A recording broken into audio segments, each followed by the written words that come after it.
이 아침 저희들 하나님의 말씀 요한복음 4장 13절부터 29절까지 예수께서 대답하여 이르시되 이 물을 마시는 자마다 다시 목마르려니와 내가 주는 물을 마시는 자는 영원히 목마르지 아니하리니 내가 주는 물은 그 속에서 영생하도록 솟아나는 샘물이 되리라.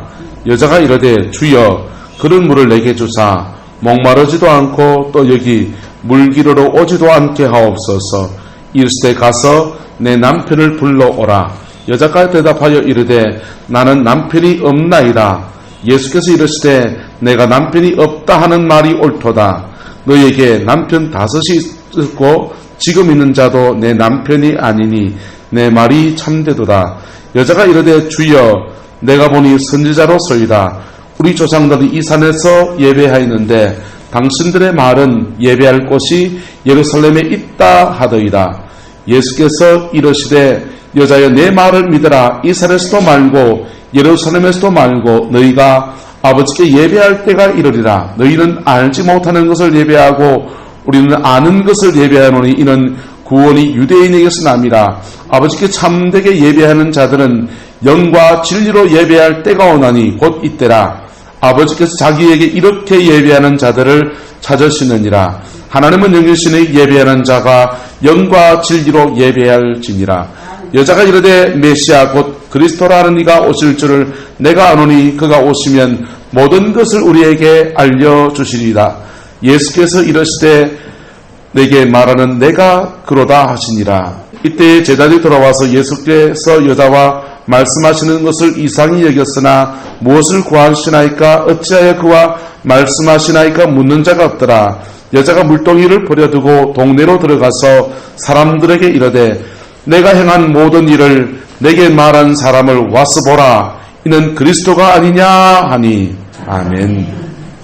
우리 아이가 어렸을 때에 저희 잠옷실에 갔을 때 일입니다. 잠옷실에 갔는데 집사람도 이제 애들 둘이를 데리고 잠옷실에 이제 가는 거죠.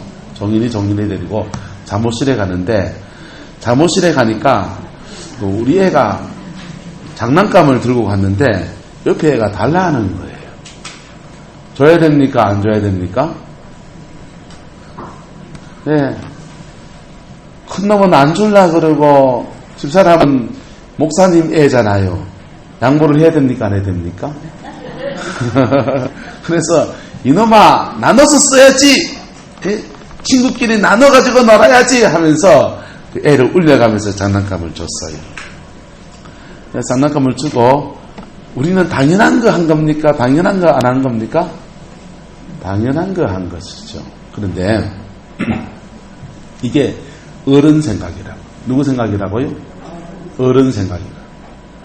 우리가 어른 생각으로 자녀들에게 수없이 강요를 할 때가 너무 많은 거예요. 아이들은 성장 발달 단계라는 게 있어요. 내꺼 의식이 생겨날 때가 있다고. 사람이. 그 내꺼 의식이 생겨날 때 내꺼 의식이 제대로 생겨나져야 인생 흡풀게 안 사는 거예요. 여물게 사는 거예요. 막게 산다고요? 사람들 중에 바깥으로는 억수로 잘하는데 안으로 안 여문 사람도 있습니까? 없습니까?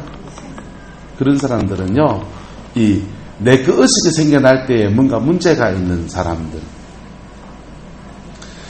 인생의 발달 단계라고 하는 게 묘하게도 우리는 전혀 생각하지 못했던 것들이 그래서 그런가 라는 것들을 깨닫게 하고 납니다. 상담하고 공부하면서 이런 거 배우면서 그래서 그런가 이런 게 막 깨달아지는 거예요. 애들이 뭐든지 이렇게 입으로 자꾸 갖다 대는 때가 있습니다. 이게 구순기라고 그래요. 자기 안에 뭘 가지면 행복한 시기예요. 이 시기를 잘 지나가야 돼요. 그때 지지다 하고서 자꾸 입에서 뺏어내면 안 돼요.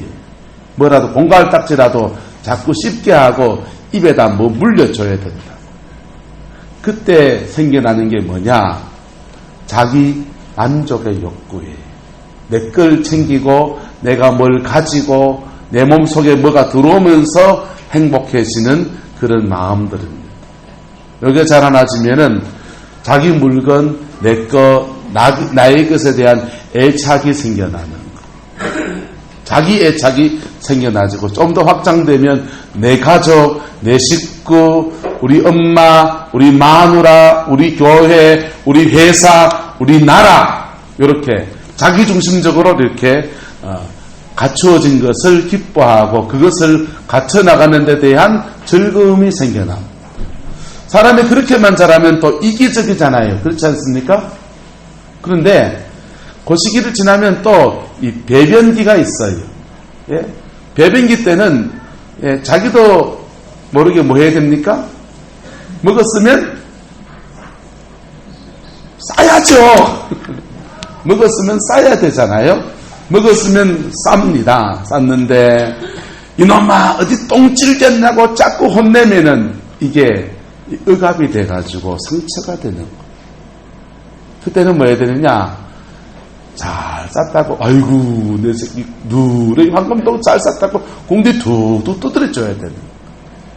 그래, 두드려주면요, 이게, 그냥, 뭐 먹고 싸는 거 별개입니까? 그게 무슨 윤리가 있고, 죄가 있고, 뭐가 있습니까? 그건 자연스러운 생리활동 같은데, 그것을 통해서 어릴 때부터 자기 안에 무슨 의식이 생겨나느냐, 내 몸에서 뭘 자꾸 내보내는 것들에 대해서 익숙해지고 그것에 대해서 자연스러워지고 이 내 것을 남을 주는 데 대한 즐거움도 알게 되는 겁니다. 그게 하나님이 우리 인생을 성장 과정 전체를 통해서 디자인하신 것들이에요. 여기에 어른들이 막 개입을 해서 뛰어들어갑니다. 뛰어들어가서 구순기 때 입에 뭘 가져다 대고 그게 입술의 촉각으로 만족을 느끼는 때인데 그것에 자꾸 제재를 하고 억압을 하게 되면 나중에 애가 커가서 자꾸 손톱 찢어넣는다고. 뭐 뜯는다고요? 자기도 모르게 이걸 뚫쭉 빨아요. 그래가지고 손이 허해지는 사람이 있어요, 없어요? 그게 구순기 때 안 채워진 욕구들. 안 채워진 욕구들을 채우고자 하는 자기도 모르는 본능들입니다. 사람이라는 게 이런 메커니즘, 하나님이 창조하신 그런 메커니즘에 의해서 살아가지는. 그런데 이런 때마다 안 채워진 욕망들 그리고 안 채워진 것들 때문에 자기 인생에는 자꾸만 뭐가 생깁니까? 상처라는 것이 생겨나요. 뭐가 생겨나고요? 상처라는 것이 생겨나죠. 그때 맞게 어른들이 사랑 안에서 이걸 잘 분별해서 끌어주고 이러면 되는데 어른 생각으로 자꾸만 자녀들의 인생에 개입을 한다. 그래서 따라서 아이는 아이답게 키워야 돼. 을라는 을라답게 키워야 돼. 그래야 그게 자연스러운 거야. 부모의 사랑 안에서 을라는 을라답게 키워야 되는데 거기에 자꾸만 개입하다 보면 그게 억압이 되고 그게 억압이 된 사람은요 변을 보는데 오줌을 누구 하는데 밤에 쥐도 크게 그랬다고 머리에 뭐 씌웁니까? 힐을 씌워가지고 동네로 소금바다로 쫓아다니잖아요. 저 어릴 때 기억나요. 저는 그랬거든요. 그게 되면은 이 배변 자기 것을 남한테 준다든지 집에 버려야 될 것을 버려야 된다든지 내한테 가지고 있는 것 중에서 필요 없으면 갖다 버려야 됩니까? 이 주머니에 이거 아까 손딱 같은 거 콧딱 같은 거 주머니 넣어가지고 챙겨가야 됩니까? 버려야 되는데 자기 걸 버리는 것들에 대해서 아이고 이거 좀 이따 한번 더 닦으면 되는데 하면서 자기 걸 버리는 데 대해서 사람이 의식 구조가 다른 사람하고 좀 달라지는 거예요. 무슨 말이가 됩니까? 그게 어린 시절의 상처라면 성장해서 자라나는 과정에서 우리는 인생의 굴곡진 삶들을 너무나 많이 살 때가 있습니다. 신방을 이렇게 하면서 참 느끼는 것은 이분은 부모님이 조금만 길을 잡아줬으면 사춘기 시절에 부모님이 인생의 길을 조금만 잡아줬으면 전혀 다른 인생을 살 텐데 이런 분들을 많이 만나요. 여러분, 그런 게 다 뭐가 되어진 겁니까? 우리 안에 상처가 되고 엉어리가 되어진 것입니다. 그런 상처들이 우리에게 쌓이고 쌓이다 보면 자기도 모르게 이 상처들 속에서 이 상처들 가지고 사는 법을 배우게 되는데, 그렇게 살아가는 모습을 방어기제라고 합니다. 뭐라고 그런다고요? 방어기제. 오늘 이 사마리아 여인도 자기 인생에 나름 상처를 가지고 살아갑니다.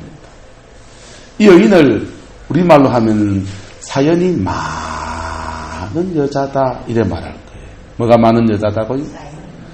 사연이 많은 여자? 사연이 많은 여자요? 사연이 많은 여자다. 이 사마리아 여인이 자기 성 안에 물을 길러 옵니다.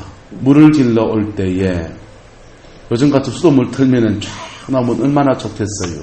이 사람은 집에 우물도 없고 동네 우물에 와서 물을 길러 가야 되는데, 이게 땡볕살에 물 길러 와야 됩니까? 서늘할 때 아침 저녁으로 와서 물 길러 가야 됩니까? 서늘할 때 와서 물을 길러 가야 돼요. 그런데 그때 오면은 사람들 입방아에 오르고 누구누구 만나고 꼴보기가 싫으니까 땡볕살에 지금 물을 길러 온 겁니다. 이때는 우리나라하고 달라서 이 나라는 너무 더운 나라이기 때문에 아침에 낮에 이 햇빛이 쨍쨍할 때는 다들 집에 가서 오침하고 한잠 주무시는데, 그런데 여인은 다 자고 아무도 이 우물가에 안 오는 때에 그때 여기에 물 길러 가는 겁니다. 자기 인생의 사연들이 다른 사람들에겐 입방아가 돼서 막 도마에 올려놓고 막 얘기하면 신나는 얘기지만은 자기는 남한테 할 말이 있다 없다? 뭐 할 말이 없는 거예요. 그러니까 그 속에 섞이기가 싫고 남들이 입방아에 올라가는 것도 싫고 남들이 자기 얘기하는 거 듣기도 싫고, 그래서 이 사람은 점점 더 고립된 인생을 살아가는 한 여자입니다. 이 여인을 주님이 만나 주셨다라고 하는 것입니다. 할렐루야. 저와 여러분들 가운데서 어쩌면 여러분의 인생의 굴곡들을 지나보면서 참 사연이 많은 사람들이 있다. 그 사연들 속에서 여기 지금 예배당에 앉아있는 용기를 가진 분들은 대단한 분들이시죠. 할렐루야. 여러분을 축복합니다. 네. 그런 사연들 많은 사람들은요, 이 사마리아 여자는요, 방어기제가 생겨서 사람들 있는 데는 어쩌든지 피해 다니고, 네, 차라리 땡볕살에 물 길러 가는 게 낫지 사람 많은 데는 안 갈란다 하면서 피해 다닙니다. 누구 보면요, 엄마 저 아줌이 왔네, 저 아줌이 있잖아, 저 아줌이 사실은 그런 얘기들이 너무나 수근수근 하는 것들이 부담스러운 사람이기 때문에 그는 자기의 사연을 꽁꽁 숨겨놓고서는, 그리고는 그 사람들 안 부딪히면 내 안 보면 내 말 덜 하겠지, 어쩌다 말하다가도 막 찐맛 없으면 말겠지 하면서 하기나 말기나 나는 뭐 내 길 가고 밥 먹고 살아야지 이러면서 지금 물길로 오는 거예요. 여러분, 그 사연들이 예수님 앞에서 보따리가 풀어지기를 주의 여러분 축복합니다. 그 사연의 보따리가 예수님 앞에 풀어지면은 인생의 간증이 되어져요.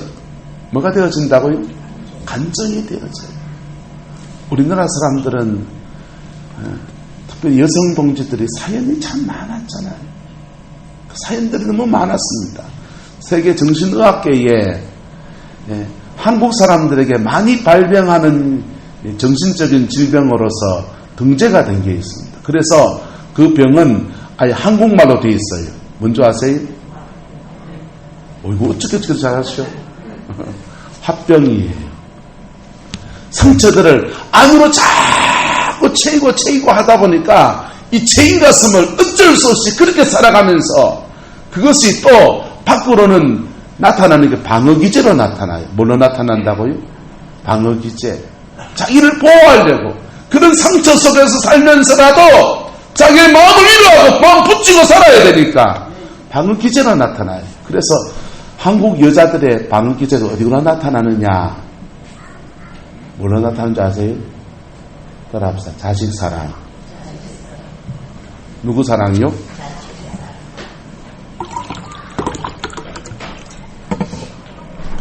기독교 신앙 안에서 하나님은 우리를 지으실 때에 남편과 아내가 서로 사랑하도록 그래 만드셨어요. 누가 사랑하도록? 남편과 아내가 서로 사랑하고 그렇게 사랑하는 속에 자녀는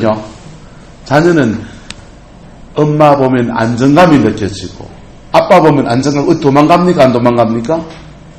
엄마 아빠 서로 사랑하는데 뭐 도망갈 일 없잖아요. 성실하게 아버지 일하고 엄마 가정 돌보고 두 분이서 알콩달콩 살아가는 거 보면서 인생에 자기가 안정감을 누려요. 그리고요, 엄마 보면서는요, 남자아이는 엄마 보면서는 아이쿠 나는 엄마한테 시집 장가 갈란다 그러는. 주호이 같으면 나는 엄마한테 장가 갈란다 그러는. 근데 엄마한테 장가 갈 수 있나요 없나요? 없잖아요. 그래서 때 되면 엄마 앞에서 무리한 여자 데리고 오는 거예요. 엄마가 더 예쁘지. 요즘은 엄마보다 지친 여친이 더 예쁘대요, 제가. 자, 근데 그게 정상적인 가정이에요. 그리고 아빠 보면요, 주원이는 아빠 보면 누굴 느껴야 됩니까? 나는 아빠 같은 사람이 돼야 돼. 라고 생각해야 돼요. 뭐 해야 된다고요?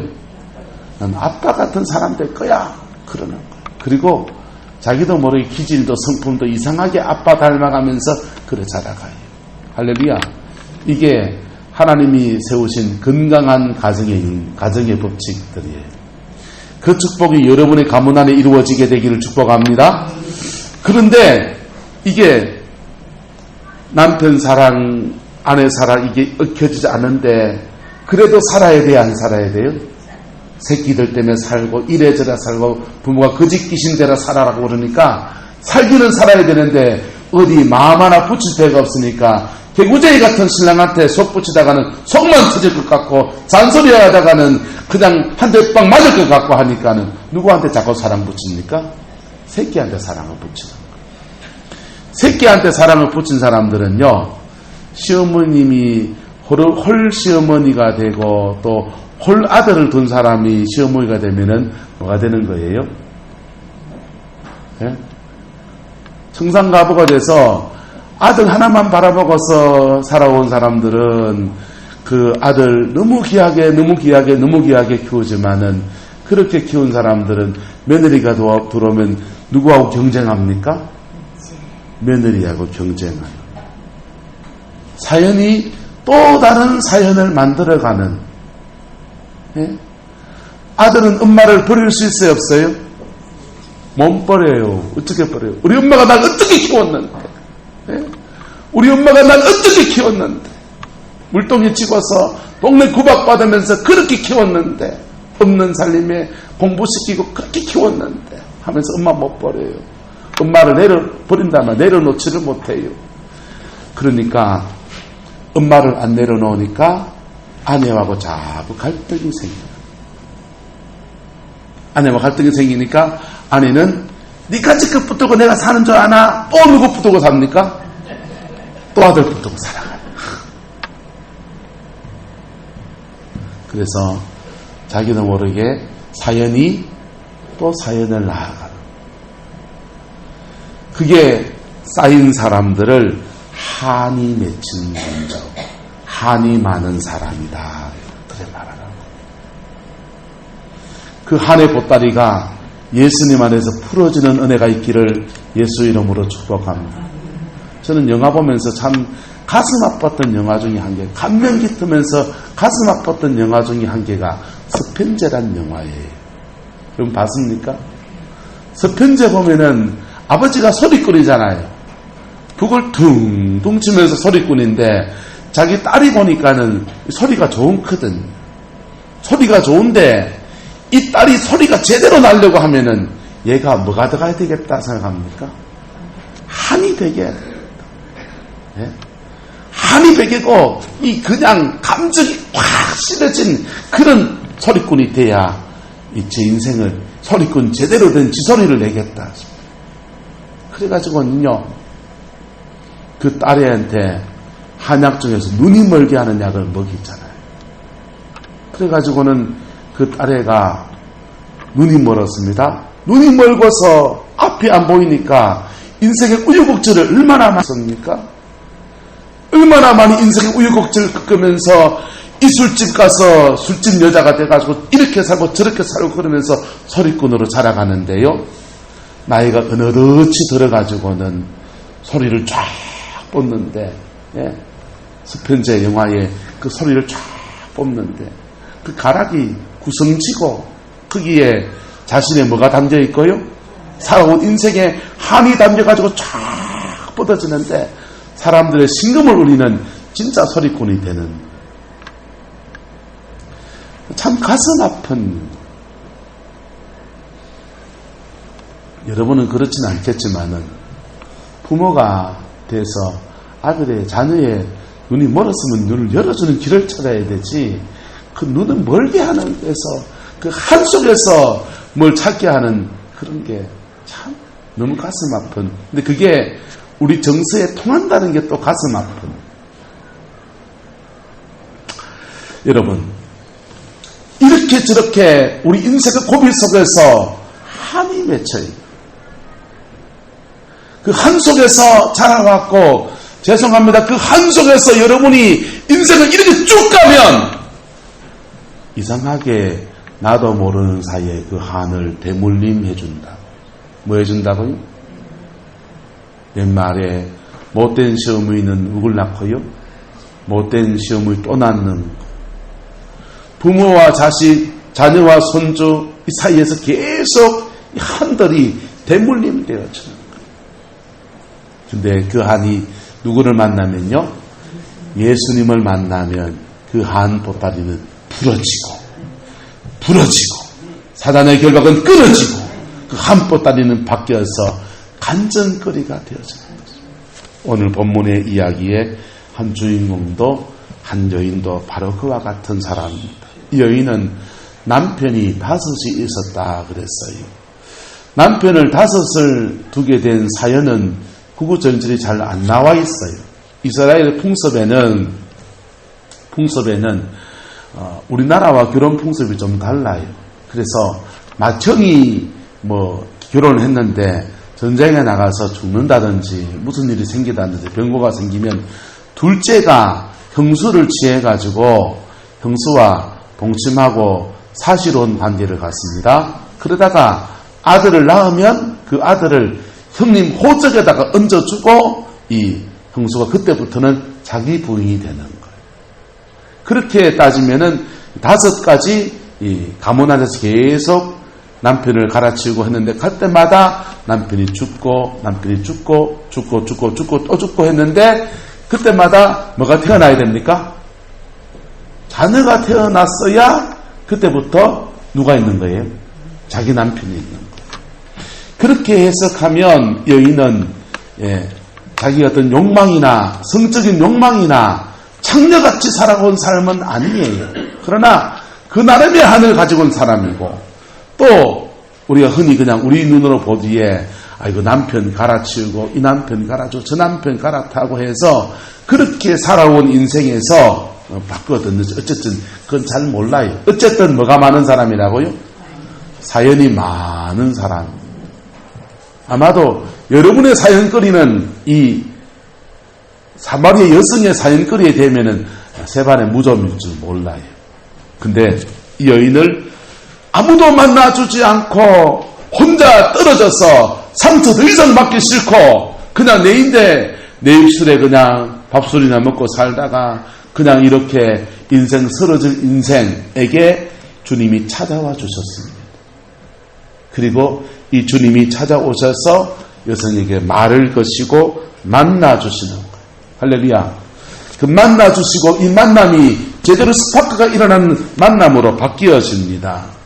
여인이 말합니다. 당신은 유대인으로서 내게 물을 달라고 하나이까? 이렇게 말하다가 예수님이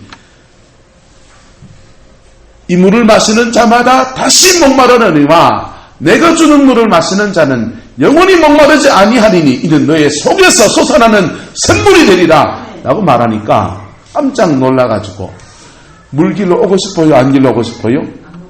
집에서 그냥 처박혀서 그냥 가만히 있으면 제일 좋은데 어쩔 수 없이 목구멍이 포도청이라고 밥은 해먹어야 되니까 하루에 한 번이나 이틀에 한 번이나 물 길러 오는 것이 여인의 곤욕이에요. 그래서 그 물 안 길고 그냥 너희 속에서 솟아나는 샘물이 되겠다고 하니까 자기 집에 샘이나 파주난가 라고 싶어서 그 물을 내게 달라고 구합니다. 그랬더니 주님이 말씀하세요. 너 남편 데려와라 이러는 거예요. 남편 데려와라. 가장 아픈 얘기잖아요. 그 여인에겐 금기와 같은 얘기를 툭 하시는 거예요. 당신 남편 데려오세요. 그러시는 거예요. 그럴 때 여인이 정색을 하며 말합니다. 나는 뭐가 없나이다? 남편이 없나이다.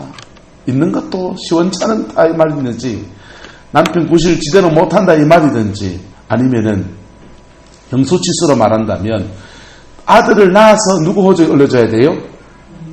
그 형님 호적에 올려줘야 전 남편 돌아가신 분들의 호적에 올려줘야 지금 살고 있는 남편이 누가 됩니까? 사실혼 관계에 있는 남자가 자기 남자가 되는 거예요. 그래서 나는 남편이 없나이다. 없다 해도 맞고 남편 같지 않다 해도 맞고 어쨌든 그런 자기의 사연을 툭 말합니다. 그럴 때 주님이 그 말에 틀렸다 합니까? 맞다 합니까? 맞다고 하시면서 그 여인의 과거를 말해요.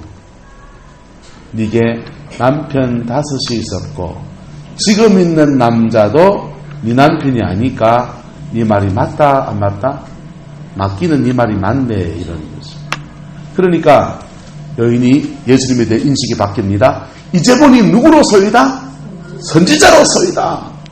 아이쿠 이제 보니 선지자로서이다. 비밀을 말하는 자. 이제 보니 은사자로서이다. 이제 보니 하나님의 영을 받은 사람이로서이다 라고 말합니다. 그러다가 이 대화가 또 깊어지는 거예요. 선지자를 만났으니까 갑자기 여성이 다른 질문을 하기 시작합니다. 사람들이 말하기를 유대인들은 예루살렘에서 예배해야 된다 그러고 사마리아 우리 사람들은 여기 사마리아 산에서 예배해야 된다 하는데 어느 게 맞습니까? 라고 말하는 거예요. 여러분 예루살렘은 아브라함이 자기 아들 독자 이삭을 드린 역사와 전통을 가지고 있는 곳이고 다윗이 솔로몬이 성전을 짓고 몇 번이나 성전을 지어주고 뽀개주고 하면서 하나님의 성전을 짓는 바로 그 성을 말하는 거예요. 거기서 예배하는 게 맞습니까? 세겜은 뭐냐면요. 바로 이 얘기는 어디냐면 에발산 그리심산이라서 하나님의 모세가 이스라엘 백성을 광야를 지나갈 때에 에발산에서는 저주를 선포하고 그리심산에는 축복을 선포했습니다. 그리심산이 바로 여기입니다. 그리심산 축복의 산에서 예배해야 됩니까? 어느 게 맞아요? 역사와 전통을 말하면 둘 다 전통이 있어요. 그리심산은 무슨 산? 축복의 산이고 예루살렘은요? 제사를 드리고 있는 성전이 있는 곳이고 근데 예수님이 거기에 명답을 하십니다. 하나님께 참으로 예배하는 자는 이 산도 말고 저 산도 말고 참으로 예배하는 자는 어떻게 예배하라고요? 영과 진리로 예배한다. 지금 네가 어디 있는지 중요한 게 아니고 예루살렘이냐 뭐가 중요한 게 아니고 네가 지금 이곳에서 하나님 앞에 마음 드리고 중심 드리고 나가면 하나님 이 예배를 받아주신다. 그렇게 얘기합니다. 그랬더니 이 여성이요 또 주님에 대한 고백이 달라져요. 25절에 여자가 이르되 메시아 곧 누가 오시면 그리스도라 하시는 이가 오시면 그가 오시면 이런 일이 일어나고 그 일들을 우리에게 제대로 가르쳐 줄 겁니다 라고 말합니다. 그때에 예수님이 그에게 다시 말씀합니다. 내가 바로 누구다? 그다. 여러분 여인이 예수님에 대한 고백이 달라져요? 똑같아요?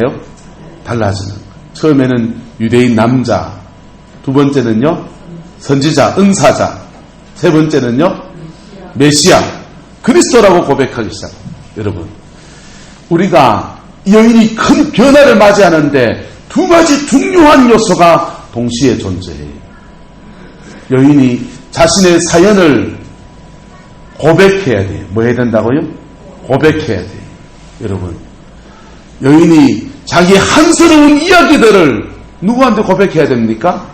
예수님한테 네 남편 데려와라고 하는 자기 한스러운 얘기들을, 이야기 본받을 풀어놔야 돼요. 그게 첫 번째 중요한 요소예요. 두 번째는요, 여러분, 예수님에 대한 신앙 고백. 두 번째 중요한 요소는 바로 예수님에 대한 신앙 고백이에요. 예수님을 유대인 한 남자로 이해해서는 곤란한 거예요. 예수님은 하나의 디바인맨, 능력을 행하는 사람, 계시를 알아서 뭔가 깨달은 자, 선지자 역할을 하는 사람, 그런 정도에서는 곤란한 거예요.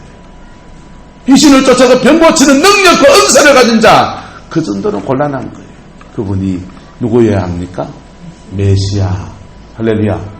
자, 예수님께서 이 많은 한 여인을, 인생의 전체를, 이 사연들을 완전히 간증으로 바꾸어 나가시는데 두 가지를 그에게 계속 대화하면서 끌어가시면서 여인의 입술에서 예수님에 대한 이 고백이 터쳐나오도록 끌어가시는 거예요.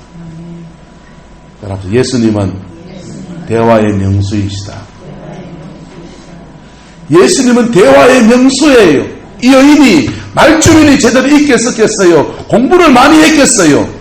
주저리 자기 사연을 그냥 한 보따리 같은 얘기들을 그냥 말을 풀어가는데 주님이 그 대화 가운데서 계속 대화를 끌어주시는 거예요. 그래서 이 두 가지 고백을 그가 이 여인의 입술 속에서 하게 만드시는 거예요. 저는 춤을 잘 못 추지만 스텝을 밟는 사람들 얘기를 들어보면 하나 둘 셋 넷 둘 둘 셋 넷, 근데 이분들 이야기를 들어보면 이게 춤이라는 게 혼자 추는 춤이 있고 파트너가 있는 춤이 있잖아요. 파트너가 있는 춤을 출 때 좋은 파트너를 만나면 어떻게 됩니까? 땡기주고 밀어주고 해주면 저절로 몸이 따라가지고 그냥 땡겨주고 밀어주고 하면서 풀어지는 거예요.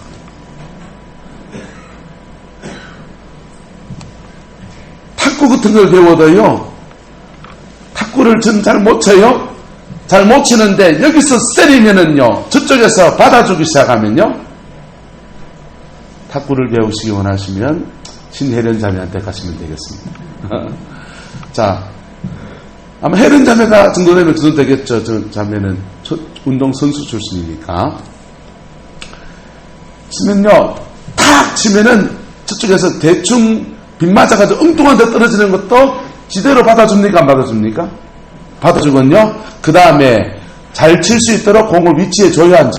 위치에 주죠. 그럼 또 치고 하면서 좀 더 실력이 느는 거예요. 그와 같이 주님은요, 예수님은 영혼을 거듭나게 하는 대화의 명수신 거예요.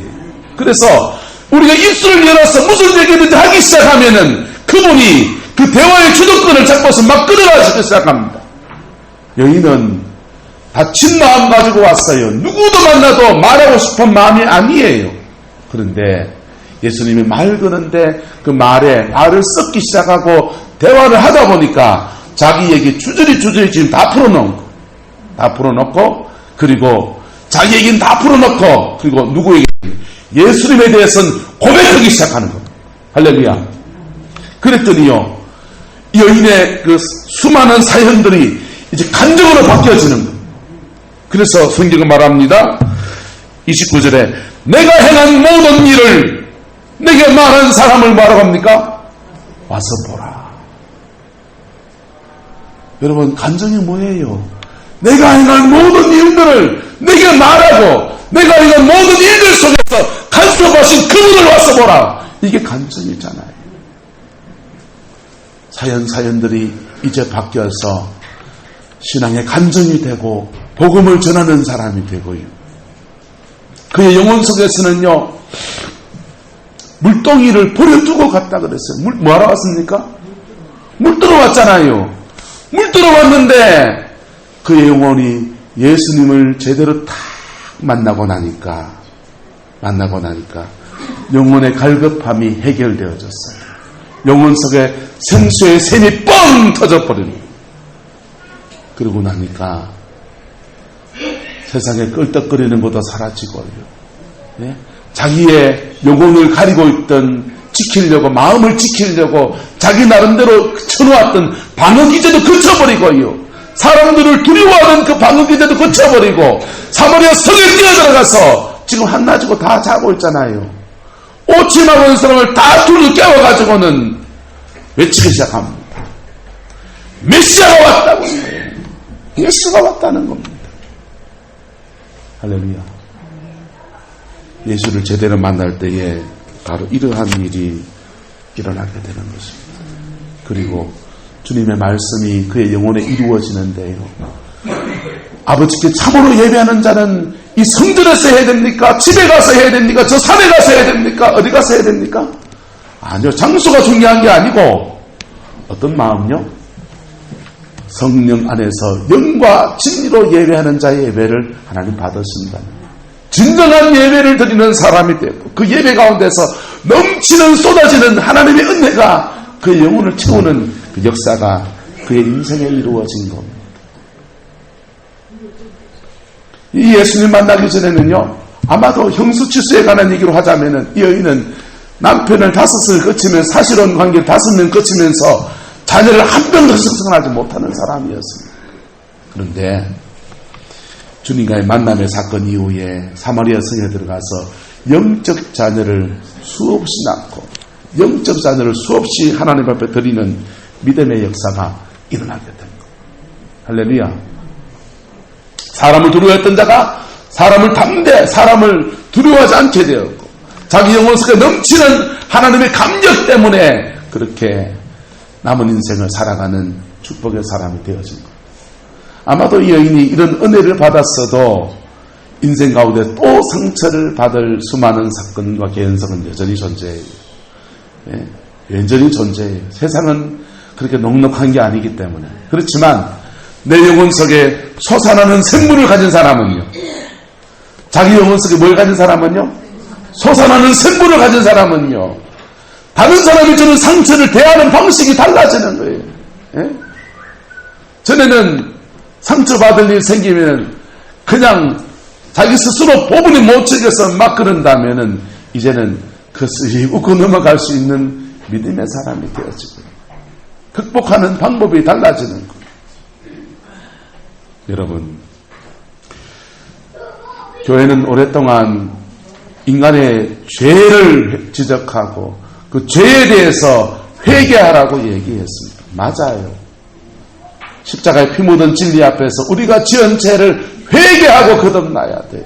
그런데 어떤 사람은 자기가 지은 죄보다 인생에 무게가 많아서 그 무게 때문에 무너진 사람입니다. 그 사람은 어떻게 거듭나야 되느냐? 따라합시다. 네 남편을 데리고 와라. 남편 붙잡고 오란 말입니까? 남편 얘기를 내라란 말입니까? 예. 돌아가신 남편을 어째 붙잡고 올라가니까 남편 얘기를 내라라는 거예요. 네가 지나온 삶의 여정 속에서 남편 때문에 이 여인의 경우에 남편이 있죠. 우리는요, 우리의 사연은 어떤 겁니까? 사람마다 달라요. 아버지가 사연인 사람이 있고요. 어머니가 사연인 사람이 있고요. 남편이 사연인 사람이 있고요. 네? 자기가 지은 인생의 굴곡들이 그냥 삶의 여정이 사연인 사람이 있고요. 학교 선생님이 사연인 사람이 있고요. 심지어 교회 목사가 사연인 사람도 있어요. 그 사연 보따리를 풀어나라는 거. 그 사연 보따리를 풀어놓는 것을 성경은 토설하는 기도라고 합니다. 뭐라고 한다고요? 토설하는 기도. 여러분, 기도가 다 귀하죠. 우리 장로님들 기도하시면, 우리 재정부 장로님 기도하시면 문장이 얼마나 미려해요. 고장로님 기도하시면 얼마나 솔직해요. 그런데 기도가 다 귀하지만은 토스라는 기도는 그렇게 깨끗하지 아름답지 못해요. 예? 다윗은 이 토스라는 기도할 때 자기 속에 응어러진 가슴을 그냥 토해놓는 기도할 때 하나님 내 원수의 자식들이 고아가 되게 해주세요. 하나님 내 원수의 아내가 과부가 되게 해주세요. 뭐 말하는 겁니까? 누가 죽어야 과부가 되고 누가 죽어야 고아가 됩니까? 그 원수가 죽어야 돼. 속된 말로 말해. 그 원수가 뒤져야 고아가 되고 과부가 되죠. 예? 그 원수의 자식 중에는요, 자기가 그렇게 친한 요나단도 있다고요. 친구 생각하면 그 저주스러운 말을 뱉기가 어렵지 않습니까? 그 원수의 자식 가운데는 자기와 결혼했다가 빼앗겨버린 아내도 있다고요. 그런데 하나님 앞에 그 기도를 토설처럼 쏟아내는 거예요. 저주한 겁니까? 자신의 사연을 말한 겁니까? 자신의 사연을 말한 거라고.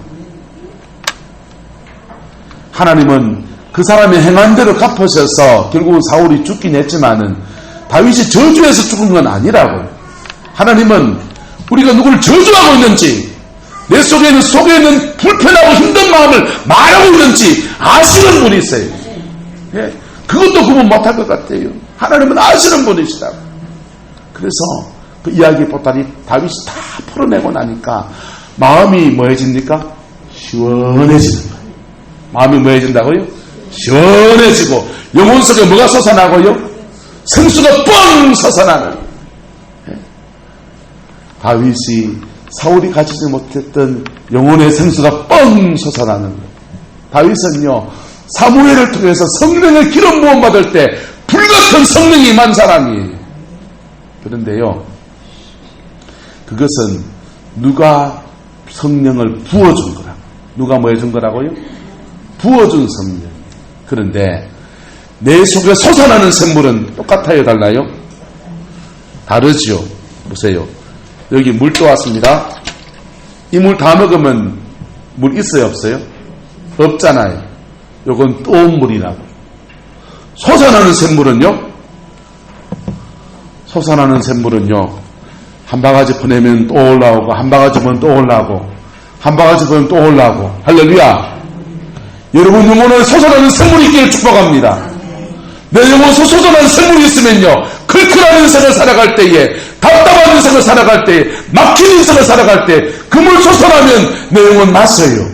그리고 그 물이요, 흘러가면 회복이 되어져요. 그 물이 흘러가면요, 자기의 삶의 자리에 회복의 역사가 일어나요. 이건요, 에덴 동산에 위로부터 하늘에 비가 내려가지고요, 땅 4배로 흘러가는 4개의 왕과 같은 그런 샘물인 거예요. 이 샘물은요, 에스겔서에 말하고 있는 성전 문지방에서 물이 흘러가는데 닿는 곳마다 살아나는 그 놀라운 역사의 샘물인 거예요. 주님이 신약 성경에 이르러서 우리에게 열어주고자 하는 샘물은 성전에서 솟아나는 샘물이 아니에요. 여러분 영혼 안에서 솟아나는 샘물이다. 여러분 영혼 안에서 뻥 솟아나는 샘물이에요. 여러분, 사람들이 은혜를 받고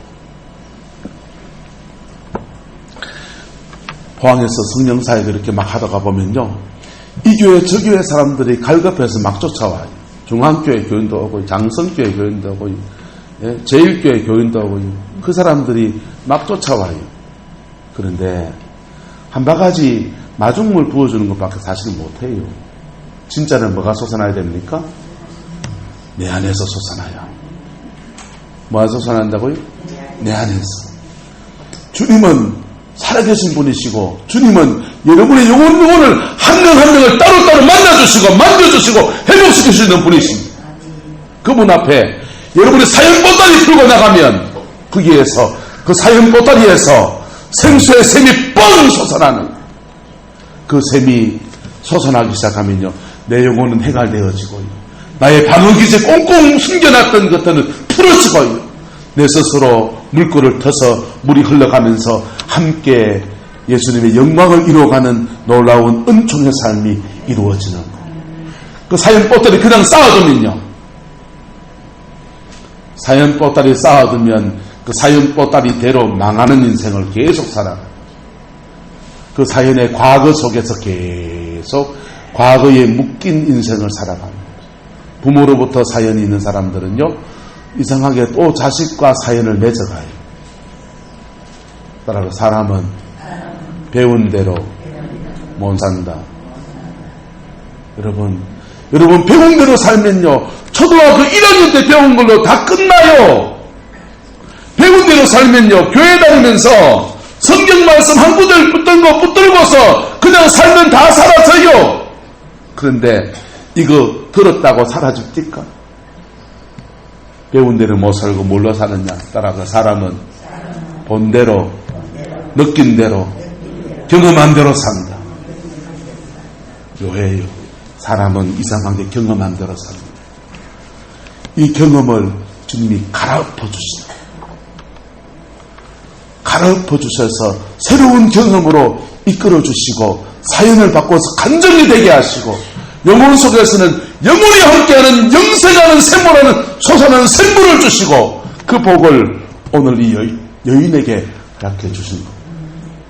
여인이 예수님 만나지 않았다면 이 여인은 그 사연을 품고서 그 사연 속에서 노래하겠죠. 한마는 이 세상 야속한 미마. 따라하지 마이소. 뭐 좋은 걸 따라합니까? 날 두고 그 사람 가고 그 사람 가고 그 사람 가면서 가슴속에 체인 한들만 가지고서 그 불쌍한 인생을 살아요. 이야기거리 많은 사람을 살아가는데 사람들이 그 사연 많은 사람을 불쌍히 여깁니까? 없인 여깁니까? 안정무고사 천사 같은 분이시죠. 죄송합니다. 내가 살아보니 사람들은 사연 많은 사람을 불쌍히 여기기보다는 업산 여깁니다. 그러니까 업산 여기는 것 당하기 싫으니까 자꾸만 숨어서 고립되어지고 더 숨고 그래가 우울증 깊어지고요. 네? 이렇게 끝으로 가다 보면 자기 인생에 절망스러워지다가 심지어 자살로 가는 거예요. 여러분, 근데 그 사연 예수님께 풀어놓으면 영혼이 거듭납니다. 예수님께 풀어놓으면요 사연은 간증이 됩니다. 예수님께 풀어놓으면요 내 영혼 속에 말할 수 없는 생수의 샘이 뻥 솟아나서 이는 뭐 그래 웃을 일도 없는데 뭐 그래 시시 웃어 샀노. 남들은 막 사연 많아서 인생에 걱정돼가지고 가까운 사람 걱정하잖아요. 아이고 네 인생에 그래 걱정거리 많은데 아이고 네 왜 그래 웃어 샀노. 자기 안에는 뭐가 있고 근데 샘수 기쁨의 샘이 솟아나고 그래서 자기 사연을 이기고 그 자기 사연을 뛰어넘어서 오히려 축복의 틀을 일궈가는 믿음의 역사가 그의 인생에 일어나는 겁니다. 여러분 무슨 사연 가지고 있습니까? 무슨 사연 가지고 있습니까? 그 사연이 남편입니까? 그 사연이 부모님입니까? 그 사연이 우리 교회를 전에 섬겼던 전임 목사님들입니까? 그 사연이 지금 여기 목회하는 이 사람입니까? 누구든지 간에 그 사연이 학교 선생님이었습니까? 누구였든지 간에 그 사연 보따리 주님 앞에 풀어놓는 은혜가 있기를 축복합니다. 풀기 시작하면요 아이고 난 말주민이었는데 난 기도를 못하는데 괜찮아요. 스텝을 땡기시는 분 누구시라고요? 주님이시라니까. 그분은 대화의 명수라니까요. 이 여인과의 대화에서 주님은 끝까지 계속 대화의 끈을 놓치지 않아가지고 밀당 하면서 두 가지를 이뤄내시는 거예요. 하나는 남편 얘기 보따리 풀어내는 것, 또 하나는 그분에 대해 예수님에 대한 고백. 두 가지 풀어내지고 딱 마주치는 순간 영혼의 샘이 빵 터져버려요.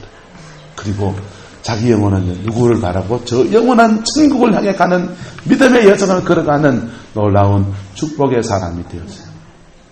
할렐루야. 이게 신앙 안에서 예수 만나는 즐거움이고 신앙 안에서 인생 팔자 바꾸는 길인 겁니다. 저와 여러분들의 길이 되시기를 예수님의 이름으로 축복합니다. 마음대로냐? 입을 여시라니까. 뭘 여시라고요? 입을 여세요. 그래서 여러분의 사연 보따리를 주님 앞에 풀어놓으세요.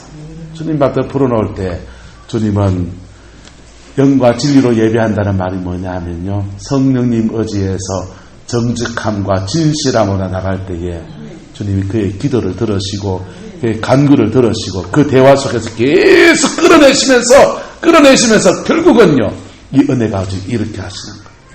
내적주 사역을 할 때에 이런 사연 보따리 풀어내는 시간을 갖습니다. 그 사연 보따리 풀어내다 보면요 자기도 모르게 러시아 방언이 막 나와요. 러시아 방언이 뭡니까? 이름은 스키, 저름은 스키, 그물러면 스키. 욕도 하는 사람이 있어요. 괜찮아요. 주님이 욕한다고 뭐라 하지 않아요. 누구 저주한다고 하나님은 꿀밤 주지 않아요. 주님이 따라서 네가 그렇게 힘들었구나. 네가 그렇게 아팠구나. 공감해 주신다. 십자가는 두 가지 면이 있습니다. 우리가 우리의 죄를 가지고 십자가 앞에 나가면요 우리 죄 위에 죽으신 예수님 그 달려 계세요. 그래서 어떤 죄인들도 십자가 앞에 나가면 그 죄에 대해서 사함을 받고 새 사람으로 살아가는 은혜와 새 피조물의 역사가 이루어지는 거예요. 그런데요 또 다른 면이 있어요. 상처받은 사람이 십자가 앞에 나가면요 내 상처 똑같은 상처 그분 받고 계십니다. 내하고 똑같은 상처 누가 받고 있다고요? 그분이 받고 있어요. 그분은요 그런 상처 받으면서 자기를 찌르는 상처 주는 사람을 채찍질하는 사람을 날 왜 때리러 각지기 몰라 이럽니까 안 그럽니까? 안 그러시잖아요. 자기를 찌르는 자들 향해서 니네 찔렸지? 두고 봐라. 내가 힘이 없어 찔렸지만은 두고 보면 좀 있어 부활해가지고 다찌기 뿔기다 이럽니까? 주님은요 자기를 찌르는 자들을 향해서 주여 저의 죄를 알지 못하나이다 사하여 주옵소서 라고 전혀 다른 반응을 그 십자가에서 행하시는 거예요. 할렐루야. 여러분 인생에 상처 많은 사람들은요 그 상처받은 속에서 자기 속으로 수없이 내가 힘이 생기면 보자. 각지기 뿔기다. 내가 힘이 생기면 보자. 지금은 내가 힘이 없어 당하지만 내가 좀 있어 자라가지고 힘이 생기면 보자. 늙으면 병들면 보자. 내가 받아주나 안 받아주나. 자기 속으로 수없이 많이 결심하고요. 수없이 많이 정죄하고 그래요. 예수님은 그렇게 하지 않으십니다. 여러분 좋으신 예수님이십니다. 그 예수님에 대한 고백이 십자가에 나 위에 죽으신 보혈의 피를 흘려주신 그분에 대한 진정한 고백이 여러분 안에 깊이 세워지기를 축복합니다. 그리고 그분 앞에 여러분의 사연 보따리를 뭐 해야 된다고요? 풀어야 돼요. 풀 때 쪽팔려 하지 마세요. 괜찮아요. 그분은 우리 이미 다 아시나요? 안 아시나요? 이미 다 아셔요. 이미 다 아시고 그거 만져주시고 세워주시고 온전케 하시려고 축복하시려고 다가오시는 분이시라고. 여인에게 전혀 다른 인생을 선물해 주신 우리 주님은 여러분들에게도 그렇게 하십니다. 사람이 거듭나는 것은 그래서 어떤 사람은 죄에 대해서 회개하다가 거듭나고 어떤 사람은 자기 죄 상처를 고백하다가 거듭나는 거예요. 이 여인은 어떻게 거듭나는 겁니까? 자기의 상처와 자기 사연을 고백하다가 거듭나는 거예요. 할렐루야. 그게 우리 인생에 거듭나게 되는 은혜와 역사인 겁니다. 여러분의 얘기가 되기를 주의 이름으로 축복합니다. 기도하겠습니다. 사랑과 은혜가 많으신 아버지 하나님, 주님을 사랑합니다. 십자가에서 목숨을 주시고 생명을 주셔서 우리를 사랑하신 그 사랑을 우리가 믿고 주님 앞에 나아갑니다. 주님, 우리의 사연들을 받아주시옵소서. 우리의 사연들을 받아주시옵소서. 우리의 아픔들을 하나님 아버지 받아주시옵소서. 만져주시옵소서. 혹은 부모로부터, 혹은 남편으로부터, 혹은 아내로부터, 혹은 인생의 또한 스승으로부터 여러 가지 고비들 속에서 우리가 많은 가슴 속에 상처가 있습니다. 이 상처들을, 그 이야기 보따리들을, 이 사연들을 십자가 앞에 우리가 내려놓습니다. 고백합니다. 우리 오늘 자유케 하시고 온전케 하시고 우리 영혼 깊숙이 마르지 않는 영혼의 샘이 터지는 은총으로 역사하여 주시옵소서. 주님의 사랑이 충만하게 내리워지기를 소망합니다. 예수님의 이름으로 축복하며 기도드리옵나이다. 아멘.